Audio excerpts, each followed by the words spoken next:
Salut, bienvenue une fois de plus sur notre chaîne Impôts et Fiscalité.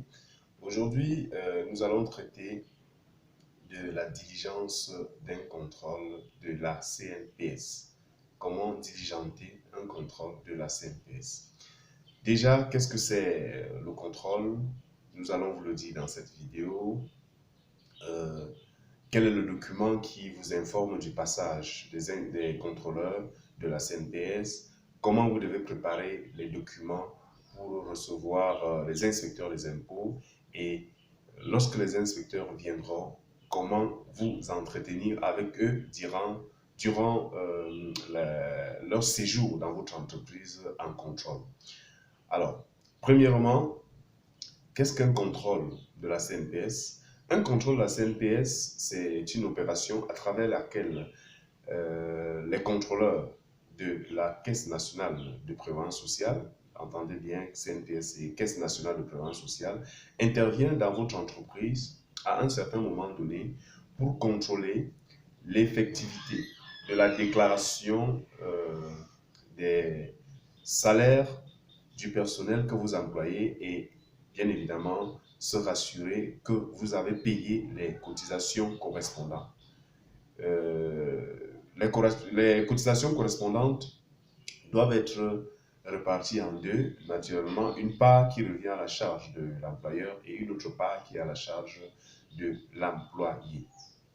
Généralement, avant leur passage, ils ne vont pas intervenir chez vous en surprise comme ça. Non, ils vont vous faire tenir un document qu'ils appellent l'avis de passage. C'est ce document-là à travers lequel ils vous informent qu'ils passeront ou qu'ils séjourneront dans votre entreprise pour un contrôle de la CNPS. Ce document doit préciser de façon claire la date à laquelle ils doivent passer, leur durée dans votre entreprise et éventuellement les documents qu'ils sont censés contrôler.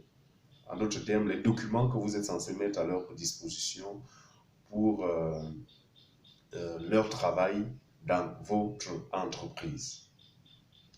Alors, lorsque vous recevez l'avis de passage, c'est important.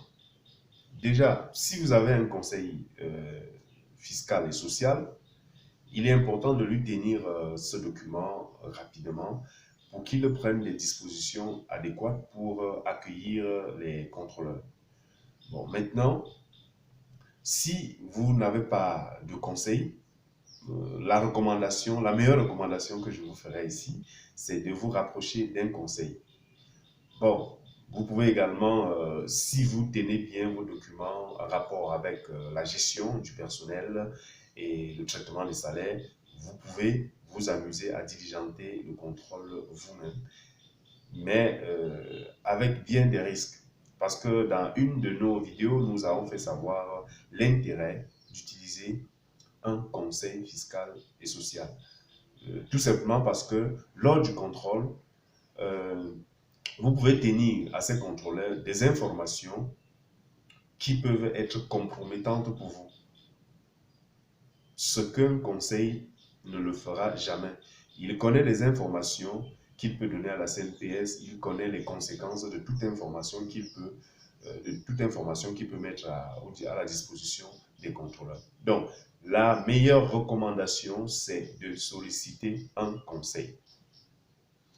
Alors, vous avez reçu l'avis de passage qui indique le moment auquel ils doivent passer, qui précise le jour, l'heure, la durée de leur séjour, et également les documents à mettre à leur disposition. Maintenant, il faut absolument préparer les documents requis. Ces documents-là sont lesquels? Comme ils sont venus contrôler l'effectivité de la déclaration des salaires versés au personnel et évidemment le paiement des cotisations correspondantes, vous êtes tenu donc de mettre à leur disposition les supports de ces informations.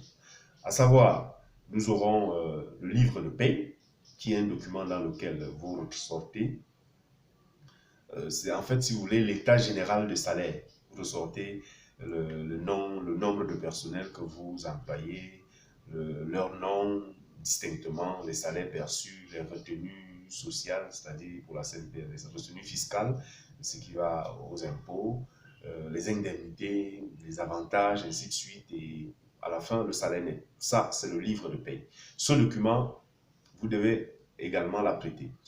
Le deuxième document, c'est le bulletin de paye. Vous savez ce que c'est un bulletin de paye? C'est le document qui permet de calculer votre paye par rapport au travail que vous avez fait, qui peut être calculé sur le temps, sur le nombre de jours, sur le nombre de pièces que vous avez fabriquées. Ça dépend du type d'entreprise. Vous aurez également à mettre à leur disposition la liste du personnel temporaire. Si vous utilisez de temps en temps le personnel temporaire dans l'entreprise, il faut prévoir la liste de tout ce personnel-là. Vous devez prévoir également le DIP, la déclaration d'impôt sur le personnel employé. Avant, il y avait un DIP manuel, mais actuellement, c'est le DIP électronique. C'est vrai, sur leur plateforme, vous pouvez avoir ce DIP, mais il est intéressant de préparer un DIP que vous mettez à jour chaque fois après déclaration dans un fichier, par exemple Excel. Vous devez avoir le registre employeur, le fascicule 1, 2 et 3. Ce sont des documents qui sont requis par les contrôleurs. Également, vous devez avoir la déclaration statistique et fiscale, ce que vous appelez généralement la DSF, qui est le bilan adressé à l'administration fiscale en fin d'année. Parce que dans ce bilan-là, naturellement, vous ressortez la situation annuelle de ces salaires, des déclarations que vous avez faites à ce propos et des paiements y afférents. Bien évidemment, pourquoi la DSF? Parce que généralement, quand ils viennent faire un contrôle après le dépôt de DSF, ils sont censés faire des régularisations. Alors là, c'est un peu complexe, mais je vais essayer de donner une explication. Les régularisations concernent généralement des charges que vous avez payées à des entreprises qui ne sont pas affiliées à la CNPS. Généralement, ils prennent le cumul de ces charges-là et considèrent ces charges comme une base de cotisation et vous faites une régularisation dessus. Donc, ce sera à vous de justifier que cette entreprise est une entreprise citoyenne pour ne pas faire l'objet de régularisation. Le dernier document, c'est la déclaration de la main-d'œuvre. Vous devez déclarer la main-d'œuvre à la délégation du travail et sécurité sociale en début d'année et en fin d'année. C'est extrêmement important. Ces documents sont importants. Bon, ça, ce sont les principaux documents. Maintenant, si on se retrouve dans certaines entreprises comme industrielles, là, il peut y avoir d'autres documents qui peuvent s'ajouter. Peut-être les fiches de pointage du personnel qui intervient au niveau de la chaîne industrielle. Maintenant, pour la diligence du contrôle en lui-même, il est important d'avoir un espace de travail pour accueillir les inspecteurs des impôts. Il leur faut un espace à eux pendant leur séjour. Il ne faudra pas qu'ils vivent une interférence de vos collaborateurs pendant leur séjour en entreprise. Il faut un endroit calme où vous devez disposer tous les documents dans l'ordre requis dans l'avis de passage. Extrêmement important, cet espace de passage. De deux, comme tout bon Africain, il faut penser à un accueil. N'hésitez pas de leur proposer pendant leur séjour un petit déjeuner ou un déjeuner pendant leur séance de travail. C'est pas mauvais, c'est l'Africain, un Africain normal devrait le faire. Déjà également, pendant le contrôle, prenez des notes sur des aspects où vous n'avez pas la même compréhension, où il y a des divergences. Sur des aspects où il y a des divergences, il faut prendre des notes. Ils vous poseront également des questions sur des aspects où vous n'aurez pas tout de suite la réponse. Inutile de les faire attendre, 10-15 minutes à fouiller le document. Non, notez le document demandé ou l'information demandée et vous leur proposez que vous passez à autre chose le temps que vous trouvez le document.